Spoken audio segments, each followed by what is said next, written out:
모두의 비밀을 볼 수 있어. 부부간의 불륜이든 특별한 번호이든 아무리 깊이 숨겨져 있어도 시간이 얼마나 걸리든 내 앞에서 모두가 알몸이 될 것입니다. 하지만 그 전에 난 그냥 죽은 오타쿠야. 집주인의 큰언니가 그녀를 돌보기 위해 엉덩이를 흔들고 있다. 가방 바오지. 한 달에 2만 위안을 드리겠습니다. 어떻게 생각하세요? 나는 내 허벅지에서 그의 뚱뚱한 손을 제거했다. 강국은 즉시 나에게 악랄하게 소리쳤다. 이 집을 다른 사람에게 800달러에 임대했습니다. 500을 빌려주세요. 당신은 요점이 없습니까? 앞으로도 800으로 청구하겠습니다. 내가 망설이고 있을 때 갑자기 내 머릿속에 감정이 떠올랐다. 캐릭터 천메이, 40세 차터러, 비밀리에 결혼한 팽이, 두 아들이 있었다. 그들은 팽피아이의 것이 아닙니다. 장남의 아버지는 전 이웃 펑다웨이입니다. 둘째 아들의 아버지는 세입자 수 데이키양입니다. 좋은 사람, 두 아이 모두 생물학적이지 않습니다. 그러나 정보의 진위를 위해 내가 직접 말했는데 펑다웨이 기억나? 눈썹과 눈동자가 약간 더듬어졌습니다. 장남의 아버지를 잊은 이유는 무엇입니까? 찡그린 얼굴, 믿지 못하는 나를 봐. 이것은 20년 전의 일입니다. 남편도 몰라. 이 아이가 어떻게 알았습니까? 무슨 말도 안 되는 소리야? 말도 안 되는 소리 하는데 아직도 쉬다창 기억하니? 넌 무리야. 내가 누군지 신경 쓰지 마. 당신이 나를 건드리지 않는 한 이 비밀들은 내 뱃속에서 썩을 거야. 하지만 칭찬을 모른다면 내가 말해줄게. 임마. 첸메이는 이것의 결과를 알고 있습니다. 이를 악물고 더 이상 묻지 않고 떠나시겠습니까? 그리고 와이너리로부터 전화를 받았습니다. 합의된 시간에 따라 와이너리에 일찍 왔어요. 그러나 방은 비어 있었습니다. 갑자기 문이 열렸다. 전국에서 온 한 여성이 미안해 보인다. 미안해. 내가 먼저 나가서 멈출게.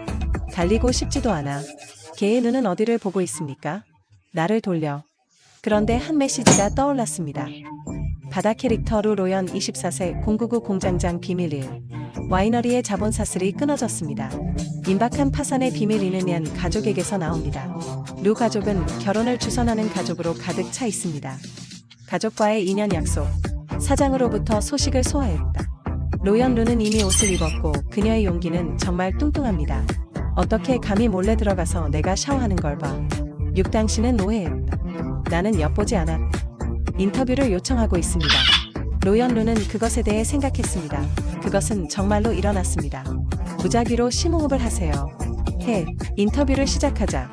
루로연이 인터뷰에 동의했지만 그러나 인터뷰 요구사항을 통해 인터뷰에 합격하는 것이 불가능하다는 것을 분명히 했습니다. 류 선생님, 저는 기본급을 원하지 않습니다. 판매 수수료만 있으면 와인을 팔 수 있다는 것은 와이너리에 좋습니다. 반대로 회사에는 손실이 없습니다. 그것을 고려하고 싶습니까? 어서. 루로연은 커미션이 있는 한 정말로 유혹을 받습니다. 급여에 대해 판매 수수료를 8점으로 설정할 수 있습니다. 대형 양조장에 기본급 직원이 있는 방법. 커미션은 8점. 먼저 와이너리의 크기에 대해 이야기합시다. 이 점이 적절하다고 생각하십니까? 얼마나 원하세요? 20점은 연기 같은데 탁자를 칠 때 뭘 가지고 노는 거야? 첫 달에 최소 5,000건을 판매할 것을 약속합니다. 5,000개의 상자가 바로 나와 있습니다. 표준이 충족되지 않는 경우 최소.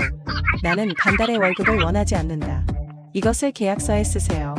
회사가 줄 수 있는 최대 점수인 15점. 동의하지 않으면 그러면 방법이 없습니다. 괜찮아. 약속합니다. 모든 것이 협상된 후 루로연이 직접 저를 제목으로 데려갔습니다. 그들이 만나자마자 실제 친구가 될 줄 누가 알았겠습니까? 사랑문 23세 와이너리 금융 비밀. 금을 파는 사람은 풍요로운 삶을 살고 싶어 합니다. 시크릿 2에는 스페어 타이어가 4개 있습니다. 우리는 여러 사람의 부동산을 탐험하고 있습니다. 비밀 3선택 또는 깊은 우울증. 옛날 옛적에 나는 웃을 엄두도 내지 못했다. 이제 와이너리의 동료. 아니나 다를까 그는 눈을 굴렸다. 그러나 업무상의 이유로 인정된. 그는 여전히 나에게 와이너리에 대한 모든 것을 가르쳐 주었다. 그리고 그것에 대해 생각했습니다. 첫 번째 대상은 대형 슈퍼마켓입니다. 안녕하세요. 카르포마의 매니저인가요? 나야 넌. 저는 예첸 클라우드 증류소에서 왔습니다. 오늘 당신을 방문하고 싶습니다. 큰 거래 협상. 매니저는 시간이 있나요? 좋아요. 오늘 오후에 슈퍼마켓에 갈게요. 시간 있을 때 오세요. 예에 바르게 행동한 후 그는 전화를 끊었습니다. 곧 정해진 시간입니다. 그리고 문을 열었습니다. 나는 밝은 이마를 가진 중년 남자를 보았다. 캐릭터 마원양. 45세 지나로드 까르푸 글로벌 구매 담당자. 사장님과의 비밀. 그의 아버지는 여전히 여러 호텔에서 주거 규율을 유지했습니다. 구체적인 기록은 다음과 같습니다. 비밀 2. 공급업체 리베이트를 개인적으로 먹습니다. 공급자는 시어머니 왕스타타워에 돈을 넣을 것이다. 구체적인 리베이트 기록은 다음과 같습니다. 이 정보를 빠르게 소화한 후 그리고 나는 확신했다. 내가 짐작했듯이 누구에게나 비밀이 있다. 이러한 비밀의 대부분은 상대방의 약점입니다. 안녕하세요 매니저 마. 클라우드 브루어리. 2시에 만나요. 기억하시나요? 알겠습니다. 앉으세요. 마 매니저가 나를 힐끗 쳐다보았다. 눈에 뭔가 빛이 있다. 당신은 전화로 당신이 논의할 큰 사업이 있다고 말했습니다. 무슨 부자 사업인지 모르겠어. 4종류의 베이주를 꺼냈다고 들었습니다. 그리고 장점과 가격을 하나씩 소개합니다. 마 웨냐우도 풍경을 좋아하는 사람입니다. 가격과 품질을 보면 알 수 있습니다. 이것은 정말 좋습니다. 그러나 그것은 중요하지 않았습니다. 여기에 문제가 있습니다.